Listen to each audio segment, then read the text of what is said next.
The detective cornered me against the wall and said, "Confess, or I'll make you." The fluorescent lights above buzzed softly, flickering every few seconds like a heartbeat refusing to die. I sat in a cold metal chair, hands clenched tightly on my lap, watching the reflection of my own nervous face in the glossy surface of the interrogation table. It was my third hour in this room. No clock, no window, only silence thick enough to crush every thought I tried to hold on to. I told myself I had nothing to fear, that I hadn't done anything wrong. But the moment Detective Kang Hyun-woo walked in, that fragile confidence shattered. He wasn't what I expected. Tall, broad-shouldered, wearing a crisp black shirt that looked too sharp for a detective, he carried himself with a calm intensity that made the air heavier. His dark eyes met mine like twin blades, cutting straight through me, searching, judging, learning. "Park Ji-hoon," he said slowly, letting my name roll off his tongue as if testing how it felt to say it. "You were the last person seen near the Han River warehouse before the fire started. You want to tell me why?" His voice was low, steady, the kind that demanded answers without needing to raise itself. I swallowed. I told the other officers everything. I was just walking by. I didn't see anything. He didn't move. Didn't blink. Only stared. Then, with deliberate slowness, he took a seat across from me and leaned forward, resting his elbows on the table. "You didn't see the flames? The smoke? Or the man who ran out before the explosion?" My throat tightened. I heard shouting, but I didn't see his face. He tilted his head, eyes narrowing slightly. "That's not what the witness said." A chill ran down my spine. I wanted to ask what witness, but something about the way he looked at me made the question die in my throat. For a moment, silence returned. Only the faint hum of the air conditioner filled the space. Then he leaned even closer, and I caught the faintest scent of coffee and rain on him. "You know," he murmured, "the truth has a way of showing up in people's eyes. Even when their lips are sealed." My pulse jumped. I forced myself to look away, pretending to fix my gaze on the table. "Are you trying to scare me, detective?" A small smirk tugged at the corner of his mouth. "If I wanted to scare you, I'd turn off the lights." I hated the way he said my name. Too soft, too familiar. It sent an involuntary warmth crawling up my neck. He stood suddenly and began pacing behind me. The sound of his boots echoed through the room, each step deliberate, heavy, controlled. I felt him stop right behind me, so close I could feel the air shift with his breathing. "Why are you really here?" he asked quietly. "I told you. Don't lie to me." The command in his tone made me freeze. I turned slowly, meeting his gaze. His eyes weren't angry, they were curious, searching for something deeper. I felt my voice shake. "I didn't start that fire, detective. I swear." He sighed, running a hand through his hair. "Maybe not. But you're hiding something. I can feel it." "Feel it?" I repeated, my voice almost a whisper. He smiled faintly, leaning down until our faces were only inches apart. "It's part of the job. You learn to read people. Their tone, their heartbeat, even the way they breathe when they lie." My breath hitched. "So what does mine tell you?" He stared at me, long enough that I forgot to breathe. "That you're scared, but not because of me." I didn't know what to say. He was right. The truth wasn't about the fire, it was about something else entirely, something I couldn't risk him finding out. He walked back to his chair and sat down, the tension between us thick enough to choke on. "I'll give you one more chance, Ji-hoon. Tell me what you saw." I hesitated, then looked up. "And if I don't?" He leaned forward, resting one arm on the table. His voice dropped deep and quiet. "Then I'll make you." The words shouldn't have sounded the way they did. They should have been a threat. But the way he said them, low, husky, almost intimate, sent an unfamiliar shiver through me. My heart pounded so hard it felt like the whole room could hear it. I took a slow breath, trying to steady myself. "You really think I'd confess to something I didn't do?" He smirked again, eyes dark and unreadable. "You'd be surprised what people confess to when they're cornered." I could barely look at him. His confidence, his calm, the way every word seemed carefully chosen, it made me feel naked in ways I couldn't explain. Finally, he stood again and turned off the overhead light, leaving only the small lamp on the table between us. The shadows deepened, framing his sharp jawline, his piercing gaze. "Do you believe in instincts, Ji-hoon?" he asked softly. "Sometimes. My instincts tell me," he paused, walking around to my side, "that you're not guilty. But you're protecting someone who is." I turned to face him, but he was already too close again. His presence filled every inch of space between us. I could see the faint scar along his jawline, the softness of his lower lip, the faint stubble on his chin. His hand brushed mine, just for a second, and electricity shot straight through me. "You shouldn't do that," I whispered. "Do what?" "Get close to suspects." He smirked again. "You stopped being a suspect 5 minutes ago." I didn't realize I'd been holding my breath until he stepped back and said, "You're free to go for now." He walked to the door, opened it halfway, then looked back over his shoulder. "But I'll see you again soon, Park Ji-hoon." Something in his tone made me believe it wasn't just about the case. When I finally stepped out of that interrogation room, my knees were shaking. The cold night air outside the station hit my face, but it did nothing to cool the fire Hyunwoo had left burning in my chest. I told myself it was fear. The fear of being watched, of being suspected, of secrets too dangerous to spill. But when I closed my eyes that night, it wasn't the warehouse or the flames I saw. It was him. His eyes, his voice, the way he said my name. And deep down I already knew, this was only the beginning. 3 days passed since that night in the interrogation room, but Detective Kang Hyunwoo never left my thoughts. No matter how hard I tried, his voice still echoed in my head, that low, steady tone that could melt ice and command fear in the same breath. I told myself I was being foolish. He was just a detective doing his job, nothing more. But when I closed my eyes, I could still feel his hand brushing against mine, that electric jolt that made my pulse quicken. And that look, the one that said he already knew parts of me I'd never shown anyone. I tried to drown it out with work. I painted until dawn, lost in colors and shadows, but somehow every portrait began to look like him. The shape of his jaw, the sharpness in his gaze, the loneliness I'd caught behind his confidence. It was almost midnight when I finally stepped away from my easel, wiping paint off my fingers. Rain tapped against the window, and the sound wrapped around the apartment like soft static. I made myself a cup of coffee and curled up on the couch, hoping the caffeine would keep my thoughts from wandering back to him. That was when I heard the knock. At first, I thought I imagined it, soft, but deliberate. 3 times. I hesitated before getting up, heart pounding. It was late, too late for visitors. "Who is it?" I asked, standing just behind the door. The pause. Then a familiar voice. "Detective Kang Hyunwoo." "Open the door, Ji-hoon." My breath caught. I hesitated for a second longer, then unlocked the door.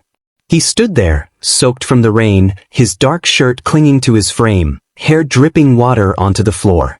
Even disheveled, he looked annoyingly perfect. "Detective? What are you doing here?" He stepped inside before I could finish the sentence, shutting the door behind him. The scent of rain and faint cologne followed him in.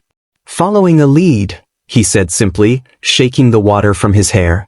"A lead?" I raised an eyebrow. "You mean breaking into people's homes at midnight?" "Only when they refuse to answer my calls," he replied, his voice calm but his eyes sharp. I froze. "Calls? I didn't see any." He gave a quiet hum, scanning the apartment with slow precision, the kind of gaze that missed nothing. "You live alone?" "Yes." "Convenient." His tone was unreadable. He walked further in, his eyes settling on the half-finished painting propped against the wall. My stomach flipped. It was a portrait of him, or at least of his shadow, the suggestion of his face hidden behind dark brush strokes. He tilted his head. Interesting choice of subject. Heat rushed to my cheeks. "It's not what it looks like. I just think about me often," he interrupted, his lips curving slightly. I wanted to deny it, but the words got stuck somewhere between my throat and my pride. "You're full of yourself, detective." "Maybe," he said, stepping closer, "but I'm also right." The distance between us shrank until I could feel the warmth radiating from his body. My pulse quickened, and I cursed inwardly at how easily he affected me. "Why are you really here, Hyunwoo?" I asked, deliberately using his name for the first time. His gaze softened for a brief second, but his tone stayed guarded. "Because I think someone's following you." That caught me off guard. "What?"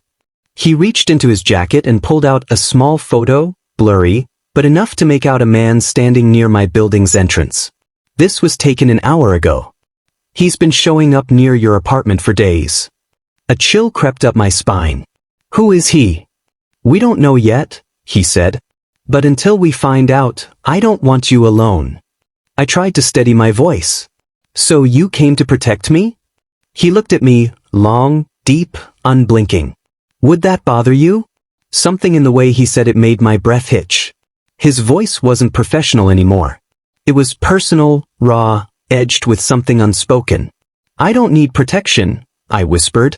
"I just need the truth." He took another step closer. "Then stop hiding it." I turned away, walking toward the window just to put space between us. The rain blurred the city lights outside into streaks of gold and gray. My reflection in the glass looked smaller than I felt. "You think I'm lying?"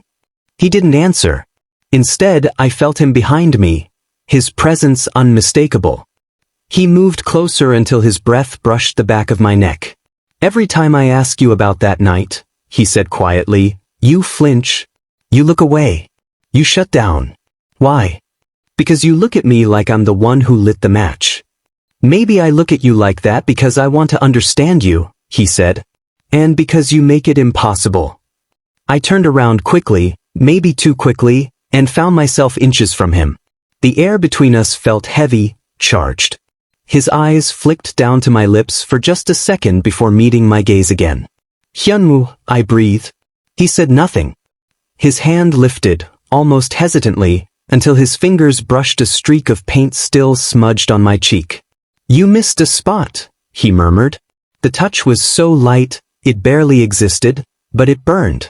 I could smell the rain on him, feel the warmth of his skin through the air. "You shouldn't be here," I whispered, though every cell in my body screamed the opposite. "I know," he said, his thumb still near my jaw. "But I couldn't stay away." Something in me broke then, or maybe it finally gave in. My heart thudded hard against my ribs, and the silence between us turned unbearably intimate. He exhaled slowly, lowering his hand, stepping back just enough to give me space, but his eyes never left mine. "Get some rest, Jihoon," he said quietly. "Lock your doors. I'll check in tomorrow." He turned toward the exit, but before he reached the door, I found my voice again. "Hyunwoo." He stopped, hand on the knob. "Thank you," I said, though what I really meant was don't go. He looked over his shoulder, that faint smirk returning, but softer this time, almost tender. "You can thank me when this is over." Then he was gone, leaving the scent of rain and the ghost of his warmth lingering in the air. For a long time, I stood by the door, trying to steady my breathing. The city outside was quiet now, but my chest wasn't. I didn't know whether to feel safer or more exposed. I finally sat down on the couch again, staring at the painting of him, the one I hadn't dared to finish. My fingers itched for the brush, but I didn't reach for it. Not yet. Because I already knew, if I picked it up now, I'd start painting what I really saw tonight. Not the detective, not the case, not the fear. But the man who said he couldn't stay away.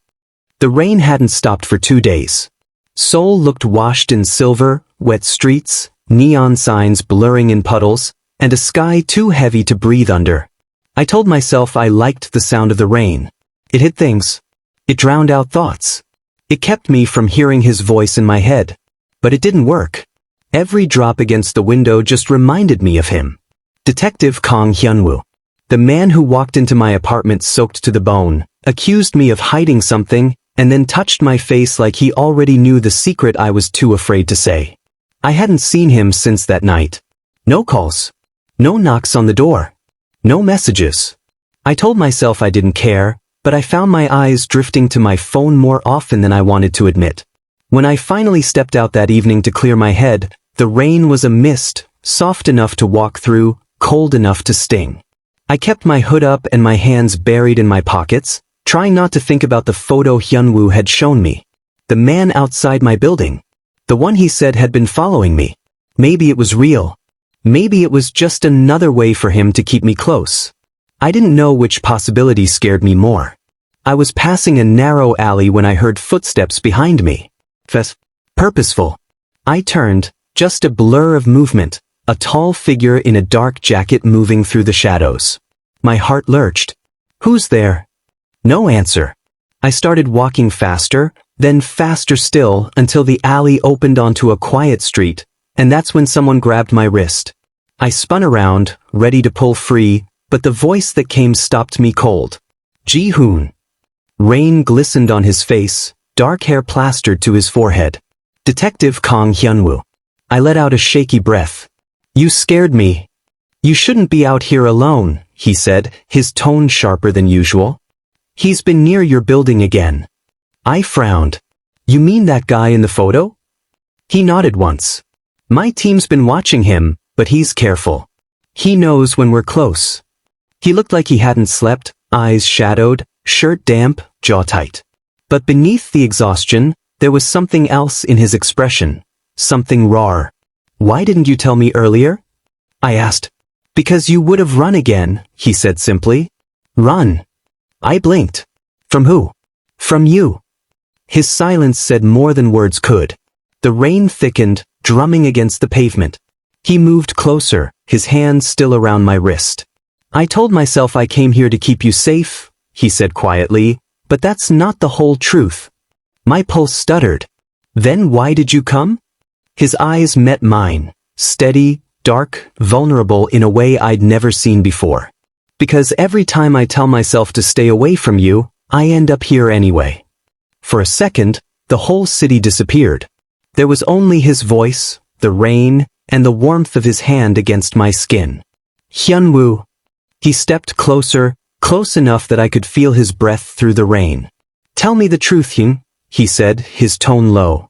That night at the warehouse, why were you really there? I swallowed hard. I told you. Don't lie to me again. His words weren't angry this time. They were pleading. I looked down, my chest tight.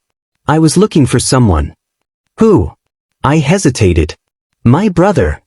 He blinked, surprised. You never said you had a brother. Half-brother, I corrected softly. We didn't grow up together. He was involved with the people who owned that warehouse. I went there to talk him out of something stupid. But when I got there, it was already too late. The fire, my voice broke. He didn't make it out. Hyunwoo's expression softened instantly. The hardness drained from his posture, replaced by something gentler, almost protective. Ji-hoon. I didn't tell anyone, I said, shaking my head. I didn't want them to think I was part of it. I didn't want you to look at me the way everyone else did. He moved closer until he was right in front of me. You think I'd see you that way? I don't know what to think anymore. He sighed and reached out, brushing a wet strand of hair from my forehead. You should have told me. Would it have changed anything? Yes, he said quietly. Because then I would have known why you looked at me like you were drowning. I froze. What? He gave a small, humorless smile. You think I don't notice? Every time I get close, you look like you want to run and stay at the same time. The rain fell harder. Water clung to his lashes, slid down the line of his jaw. I couldn't look away. Maybe you're right, I admitted. Maybe I do. He exhaled slowly, his hands still hovering near my face. Then stop running.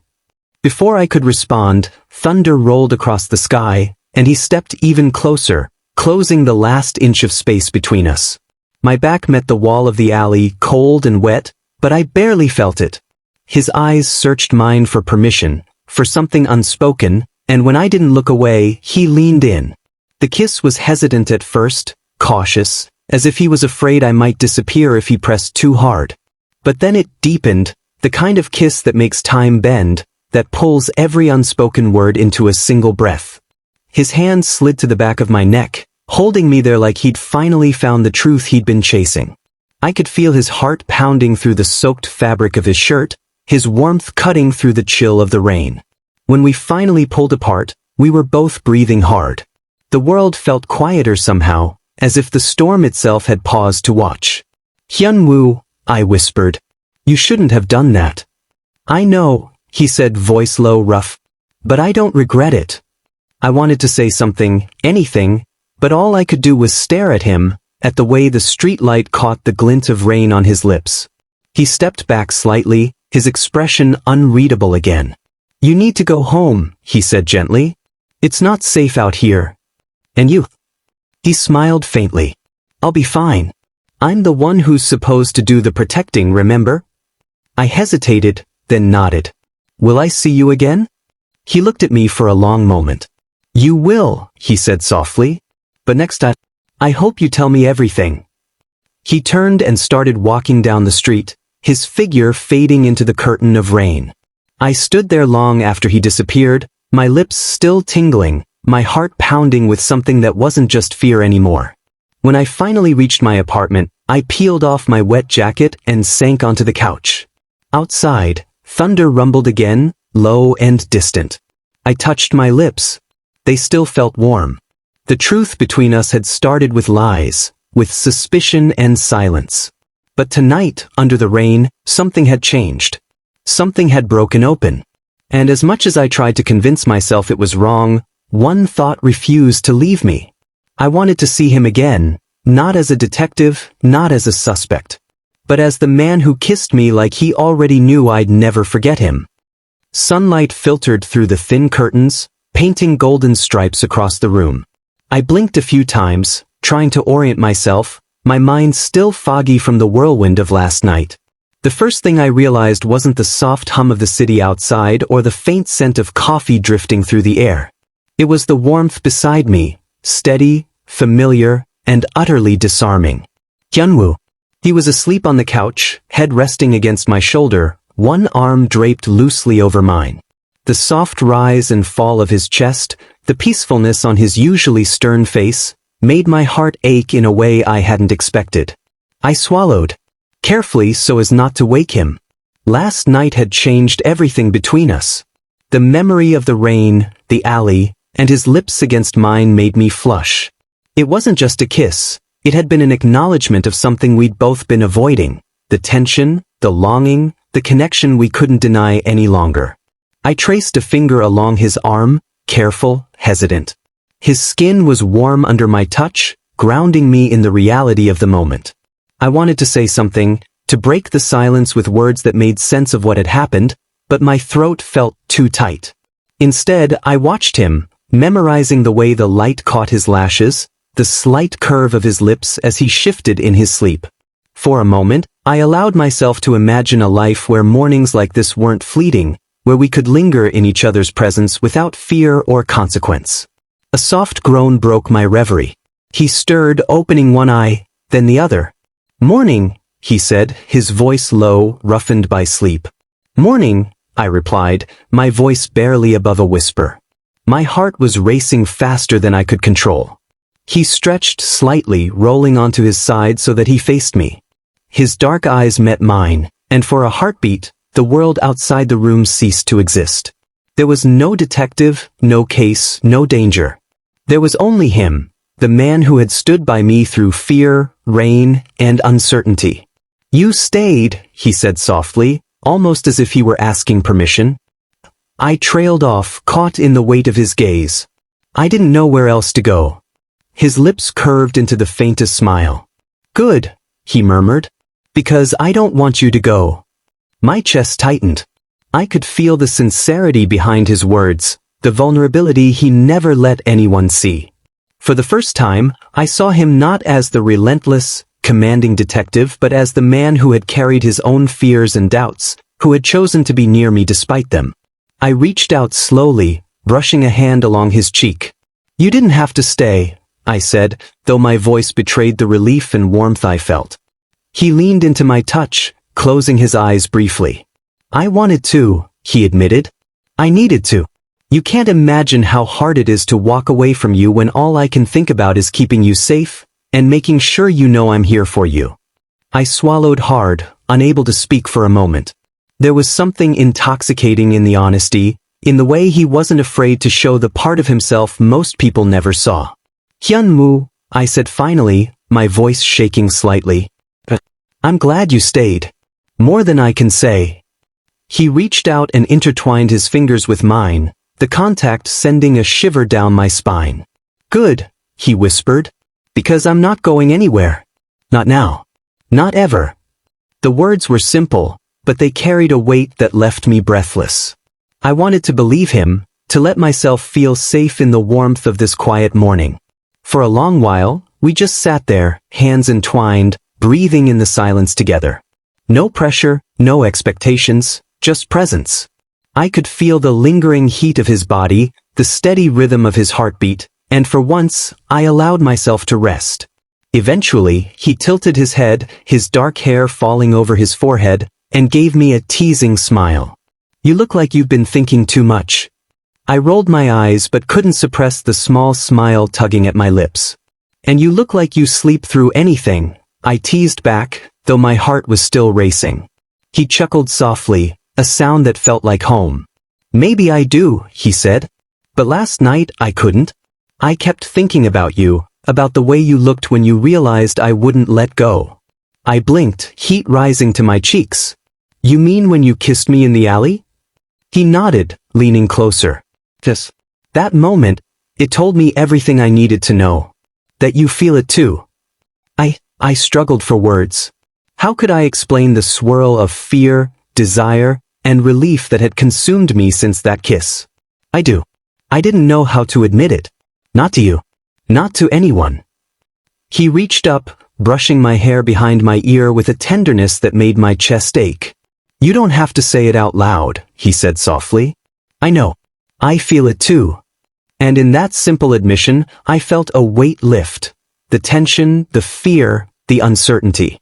For the first time in weeks, I could breathe. Not because the danger was gone, but because we were here. Together. I leaned my forehead against his, and we sat in the quiet morning, letting the warmth of our closeness speak louder than any words could. You really do make me nervous, I admitted finally, a small smile breaking through. He smirked. I like that. It means I matter to you. I laughed softly, a sound I hadn't realized I'd missed. You do. More than you know. He tightened his grip on my hand, pressing his thumb against mine. Good. Because I don't plan on letting go. Not after last night, not after this morning. You're not alone anymore, Ji-hoon. Not while I'm here. I felt tears prick the corners of my eyes, not from sadness, but from the overwhelming relief of finally feeling seen and understood. I rested my head on his shoulder, closing my eyes. Thank you, I whispered. For staying. For everything. He pressed his cheek against my hair, quiet for a moment before answering. No thanks needed. Just stay with me. I will, I murmured. For the first time since that fire, since the lies, and since the fear that had haunted me, I felt safe. Safe in the presence of the man who had cornered me, who had kissed me, and who had somehow managed to make the world feel like it had stopped, if only for a morning. And as sunlight warmed the room, I knew one thing with certainty. Whatever came next, whatever challenges or dangers awaited, we would face them together. Because last night had proven one truth. Sometimes, the heart knows before the mind can even catch up. And mine had already chosen him.